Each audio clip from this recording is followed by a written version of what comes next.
Yay! Hello again, adventurers. Welcome back to Pete's Grand Adventure.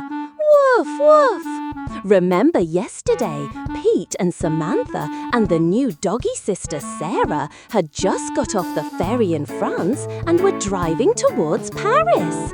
And Samantha said they were going to try croissants. Well, today is Chapter 3, The Adventure in Paris. So, the very first thing they did in Paris was visit a super-duper famous building called the Louvre. It's a giant museum. When they got inside, Samantha went straight to see a really famous painting called the Mona Lisa. She said, "Wow, I've never seen it before. It looks incredible." And she took loads and loads of pictures. Click, click, click. And guess what Pete and Sarah saw? A painting of a bone. Then doggy panting. It looked really, really yummy to Pete and Sarah. They probably wanted to jump right into the painting. Haha. Later on, the best thing happened. Pete finally got to try a croissant. He loved it. It was so buttery and flaky. Yum! Pete barked all excited. Up, up, up! He wanted loads more croissants. I would too. And remember Sarah? She was getting a bit lonely being the only new doggy. So Samantha got her a new stray dog friend. Her name is Jolie.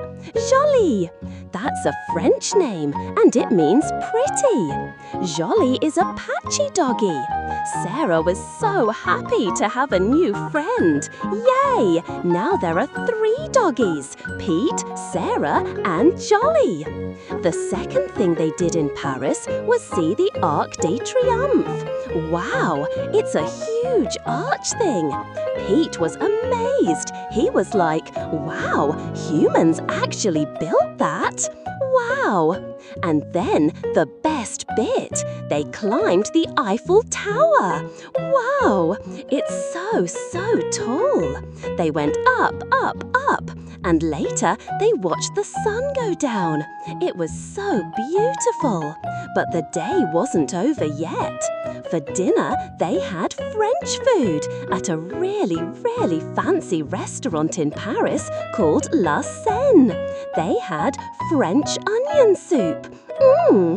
After dinner, Pete really wanted to have a picnic, but it was too late that day. Pete looked a bit sad, but Samantha smiled and said, "Don't worry, Pete, there's always tomorrow." And guess what? The very next day, Pete woke up so excited. But Samantha was already awake. She had packed all the yummy food for the picnic. They got in a little car, a taxi, to go to a big grassy field right near the Eiffel Tower so Pete could run around. And guess who else ran around? Sarah and Jolie. They zoomed around in the grass together. Up, up, up. Pete wanted to run too, but he was more interested in the food. He looked to see what Samantha packed. She had dog biscuits, lots of croissants, or 4 yummy sandwiches. They ate all the yummy food. And when they finished their picnic, they got back in their orange camper van. What an adventure in Paris! Meeting Jolie, eating croissants, seeing giant buildings, and having a picnic by the Eiffel Tower. I wonder where they'll go next in France, or maybe somewhere else. You'll have to check the next chapter to find out. Woof, woof. Okay, bye for now.